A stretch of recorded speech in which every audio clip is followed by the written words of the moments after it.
Glorificado seja o nome do Senhor, do Pai, do Filho e do Espírito Santo. Olá, povo de Deus, a paz do Senhor Jesus para todos. Estamos aqui mais uma vez no canal do Pastor Sandro Gomes com 2S para nos transmitir a palavra do Senhor. A intenção, o propósito desse canal é trazer a palavra do Senhor, trazer ensinamentos à luz da Bíblia. E neste vídeo nós queremos abordar sobre os ataques de Satanás em relação à igreja, sobre a igreja, tá? A sutileza que Satanás está usando para atacar a igreja do Senhor Jesus. Então nós queremos começar aqui esse vídeo lendo um texto da palavra de Deus como base, um texto que se encontra em 1 Timóteo capítulo 4, versículo 1 e versículo 2 e versículo 3. Mas o Espírito expressamente diz que nos últimos tempos apostatarão alguns da fé, dando ouvidos a espíritos enganadores e a doutrinas de demônios, pela hipocrisia de homens que falam mentiras, tendo cauterizado a sua própria consciência, proibindo o casamento e ordenando a abstinência dos manjares que Deus criou para os fiéis e para os que conhecem a verdade, a fim de usarem deles com ações de graças. Então, nós encontramos ao longo dos anos Satanás perseguindo a igreja. Desde que o Senhor levantou a igreja, ali começa os últimos dias, em Atos capítulo 2, quando é derramado o Espírito Santo sobre os 120 discípulos e apóstolos que aguardavam a promessa do Pai. A partir dali começa a contagem regressiva. Então, os últimos dias começam ali e Paulo vem pelo Espírito Santo falando sobre isso. Quando a igreja é levantada para pregar o Evangelho, a partir daí o inimigo começa a atacar a igreja através da perseguição. A perseguição religiosa, através dos religiosos judeus, e a perseguição depois pelo Império Romano, que foi a mais pior e a mais dura perseguição contra a igreja.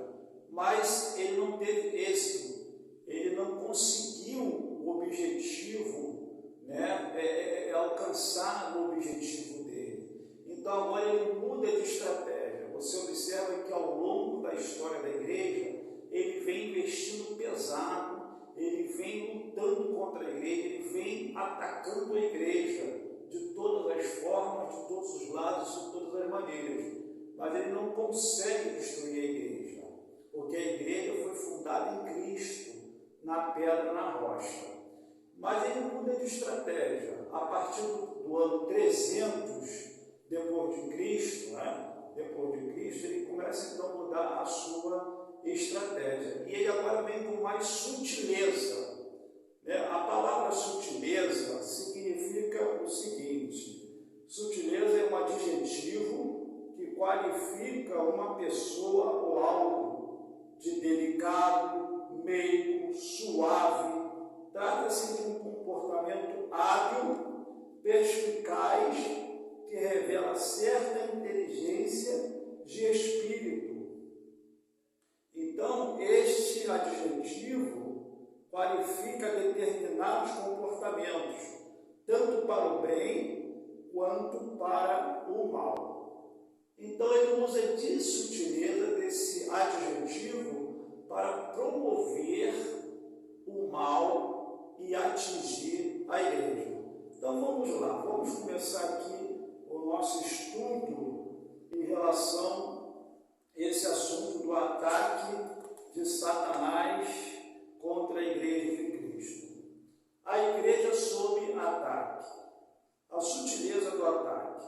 Um fato de fácil constatação é que a oposição exposição sistematizada às verdades cristãs cresceram nas últimas décadas em escala exponencial. Se em anos passados as perseguições e conflitos bélicos eram os instrumentos usados, hoje isso acontece de forma muito mais sutil. Elas ocorrem, por exemplo, com a normalização de comportamentos e práticas contrárias à fé cristã. Segundo ponto, o alerta para o povo de Deus. Um fato de fácil observação nas Escrituras é que Deus sempre manteve seu povo sob alerta. No Antigo Testamento, por exemplo, nada acontecia com o povo de Deus sem que fosse avisado. Os alertas e advertências sempre vinham. Isso pode ser visto tanto em relação às pessoas quanto a grupos. Encontramos em Gênesis 37, 5 a 7, 45, 5 a 8, 18, 17 a 18. Durante a monarquia, esses avisos e advertências vieram de uma forma muito mais intensa, através do ministério dos profetas, ou seja, o Senhor começou a levantar também profetas, a voz profética, para falar contra essas sutilezas e esses ataques do inimigo. Segundo a Reis 6, 8 a 12, Isaías 3, 16 a 24, Ezequiel 7, de 1 a 27 e Daniel 10, 14. Na sua primeira carta a Timóteo, Paulo escreveu sobre o grande alerta que o Espírito Santo dava à igreja. Ele fala: o Espírito expressamente diz, 1 Timóteo 4:1. O advérbio é um advérbio isso aqui, e o advérbio grego é retos, que significa retos, traduzido como expressamente, possui o sentido de claramente, uma coisa bem clara, sem dúvida, sem sombra de dúvidas. O Espírito do Senhor, portanto, faz conhecido ao seu povo os perigos que o cercam.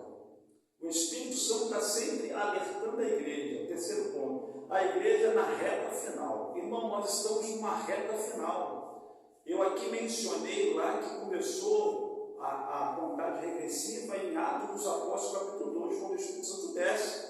E nós agora estamos já na reta final, passou a era apostólica, entendeu? Estamos em 2022 e estamos na reta final mesmo, fim dos tempos mesmo, a última hora, como João fala. E nessa reta final, vamos lá, a sutileza de Satanás ao atacar a igreja de Cristo é um fato claramente revelado pelo Espírito Santo. Deus preveniu a igreja de que isso aconteceria. Não há razão, portanto, para surpresas. Foi previsto e registrado nas Escrituras Sagradas. Além desse fato, o Senhor também mostra que isso aconteceria nos últimos tempos. 1 Timóteo 4, hora, ponto 1 minuto. A expressão últimos tempos é uma referência ao período compreendido como sendo a era da igreja. Nesse aspecto, o apóstolo Pedro disse que o derramamento do Espírito fazia parte dos eventos dos últimos dias. Atos, capítulo 2, versículo 17.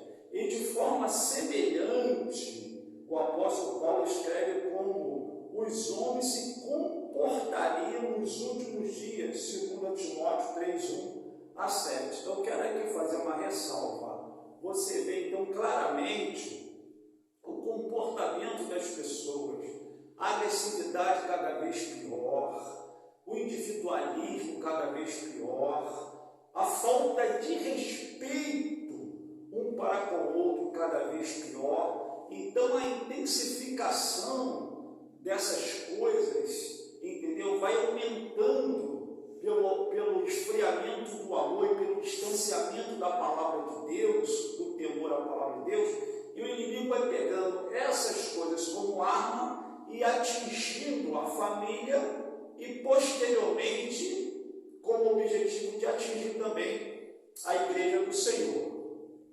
A precisão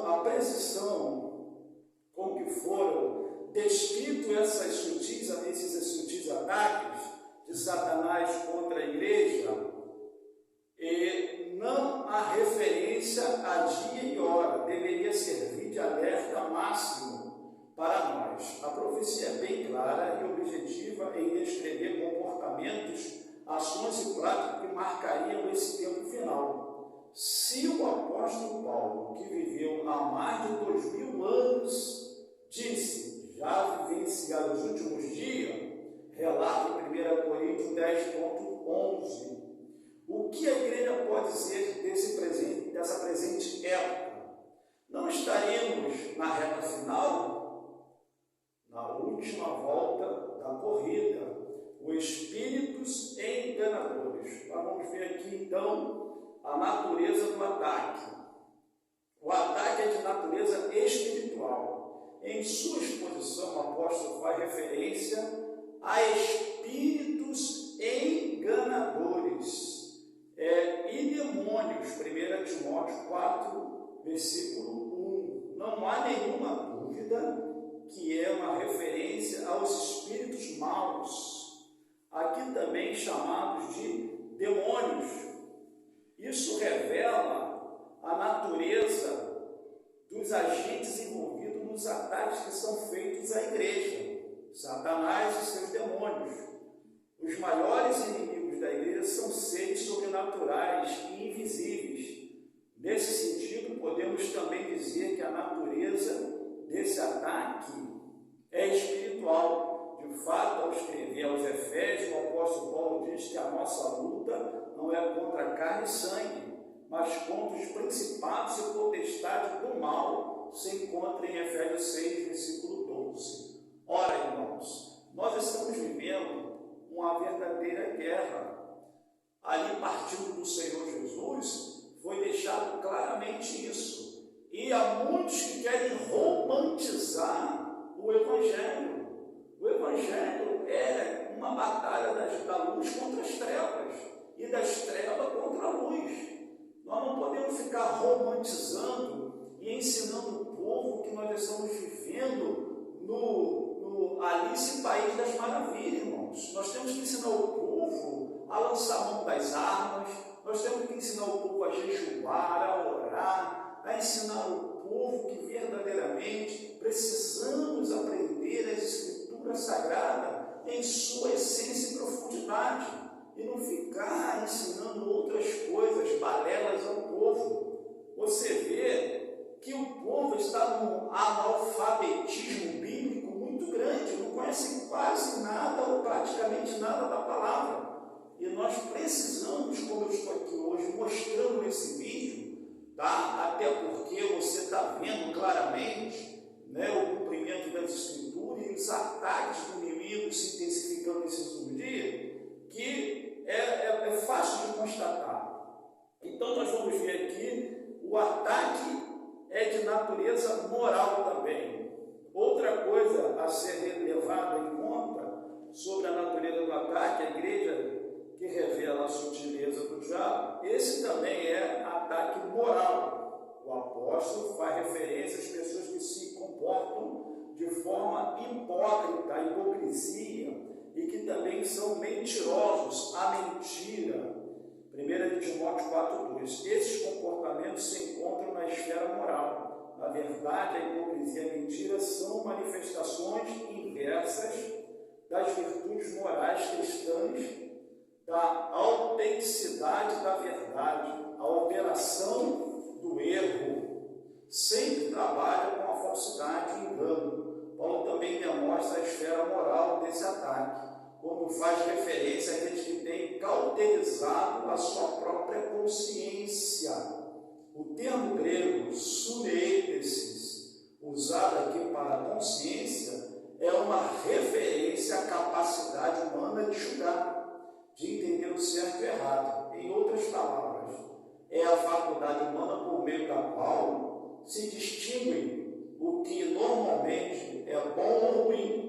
Uma consciência cauterizada, no grego causteriazo, significa dizer que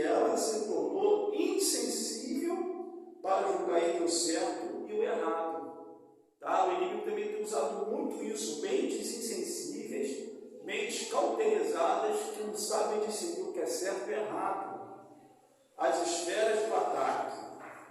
A esfera religiosa, vimos na área moral, agora vamos ver na área religiosa, também tem sido uma arma na mão do inimigo, a religiosidade.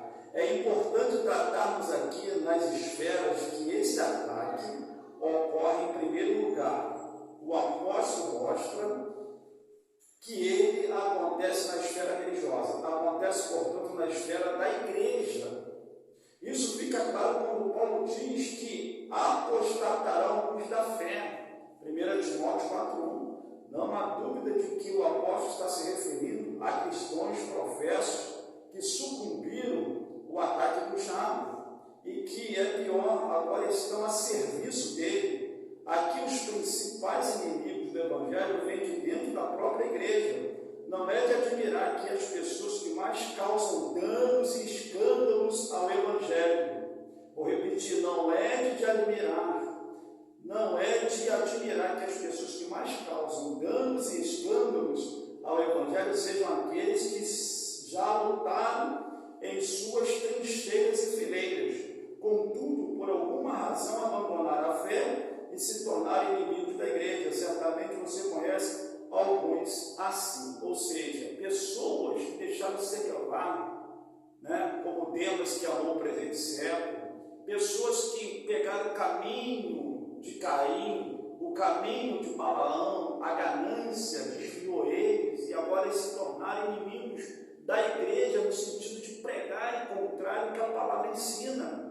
E os piores inimigos não são esses que já são declarados, não. Os piores inimigos são esses que estão infiltrados, o joio no meio do trigo, parecido com o trigo, mas não é trigo, que estão infiltrados dentro da igreja, nos púlpitos da igreja, ensinando coisas que não convêm, distorcendo a palavra de Deus, enganando os incautos, aqueles que não têm conhecimento da palavra de Deus.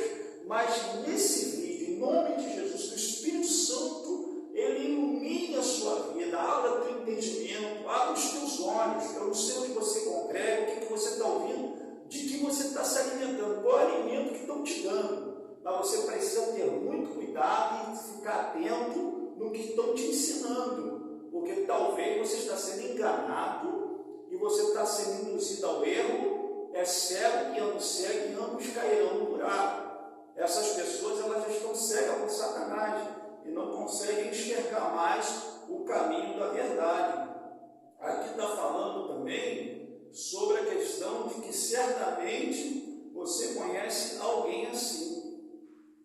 Agora, a esfera social, falando sobre a esfera moral, religiosa, o ataque na área moral, o ataque em relação à área religiosa, e o ataque do inimigo na esfera, na área social. Outra esfera do ataque de Satanás, a igreja, é a social. Isso pode ser visto na expressão de Paulo, proibido no casamento. 1 Timóteo 4,3. É uma forma de dizer que o diabo se opõe à família. O diabo tem atacado muito a família. Quantos divórcios? O número de divórcios crescendo cada vez mais. A empatia, a falta de amor, a falta de respeito. Está entendendo? Pessoas que não se falam, dentro da própria casa já não se falam, brigam por questões fúteis, questões banais, entendeu? Não se entende mais nada. Então, pelas redes sociais, o inimigo tem atingido muito a família e você precisa ter muito cuidado de se resguardar desse ataque em relação à família. Sem dúvida, a família é uma das mais importantes instituições sociais que existe, se não a mais. Nesses últimos anos, temos visto Satanás e seus demônios atacando com muita fúria a família, especialmente a cristã. Estamos sob um fogo cerrado, meu amigo. Há mais variedades de leis e decretos têm sido criados com o intuito de desconstruir a família. Precisamos acordar para essa realidade, pois atacando a família, Satanás atinge a igreja, famílias fracas e igrejas fracas. E por último, a igreja protegida. A igreja do Senhor, ela está protegida. A exposição da palavra de Deus. O apóstolo Paulo põe duas importantes armas ou ferramentas capazes de neutralizar os ataques do diabo. Primeiro, a palavra de Deus e a oração. A igreja tem que se voltar para a palavra de Deus, no profundo, andar no Espírito e no poder, como antigamente se andava no Espírito e no poder, no conhecimento da palavra de Deus. Voltar à prática da oração, ter um altar da oração em casa e ter um altar da oração aonde estiver na igreja. Então, a oração, 1 Timóteo 4,5, o apóstolo mostra que a palavra de Deus possui poder santificador. Ela é um antídoto contra o ancetismo e toda forma de culto falso que o diabo possa criar. Paulo escreveu aos Efésios que a palavra de Deus é a espada do Espírito. Sem a palavra estaríamos desarmados. Não há dúvida que o maligno tem levado vantagem sobre muitos cristãos, porque estes não demonstram perícia no manuseio das Escrituras Sagradas, a palavra de Deus. A prática da oração, para finalizar. Outra ferramenta apontada pelo apóstolo, a qual já nos referimos antes, é a oração. As reuniões menos frequentadas nos últimos tempos na igreja são aquelas dedicadas à oração. Alguém já disse que o círculo de oração começou quando a igreja como um todo deixou de orar. Portanto, persevere na oração, uma arma espiritual importante contra as sutilezas de Satanás. Você precisa se voltar para a oração. A palavra de Deus diz que nós devemos orar em todo o tempo, orar sem cessar. O Senhor Jesus, que é o nosso mestre, ele foi um modelo. Os apóstolos foram um modelo. Daniel orava 3 vezes ao dia. Davi orava 3 vezes ao dia. Nós precisamos estar orando. Você precisa orar, meu amigo. Você precisa voltar a orar dentro da sua casa, na congregação, na hora do culto, no momento da oração, você está presente, se você pode. Você precisa estar orando. Em nome de Jesus, repreenda essa frieza espiritual que toma conta da tua vida. Você precisa ler a palavra de Deus, você precisa examinar as Escrituras, tá bom? Em nome de Jesus, eu quero fazer uma oração por você. Feche os teus olhos e peça a Deus no seu coração, para que Deus te ilumine. Eu não sei aonde você congrega, mas em nome de Jesus, se lá está ensinando coisas erradas, que o Espírito Santo te dê um discernimento, e que você saia desse lugar e procure verdadeiramente um lugar onde se pregue a santa e gloriosa palavra de Deus e que te ensine a verdade. Então eu quero orar com você para que o Espírito Santo te dê entendimento e te ilumine. Senhor Deus e Pai, no santo nome de Jesus, que teu Espírito venha sobre esta vida e ilumine ela, abra o entendimento dela, para que ela possa, a partir de agora, ter entendimento do que é certo e errado e discernimento, meu Senhor, do que é do Senhor e o que não é do Senhor. Abençoa essa vida espiritualmente, ó Pai, e que ela possa crescer na graça e no conhecimento de nosso Senhor Jesus Cristo. Amém. Que Deus te abençoe. Você dá um like aí, acesse o canal, se inscreva, Pastor Sandro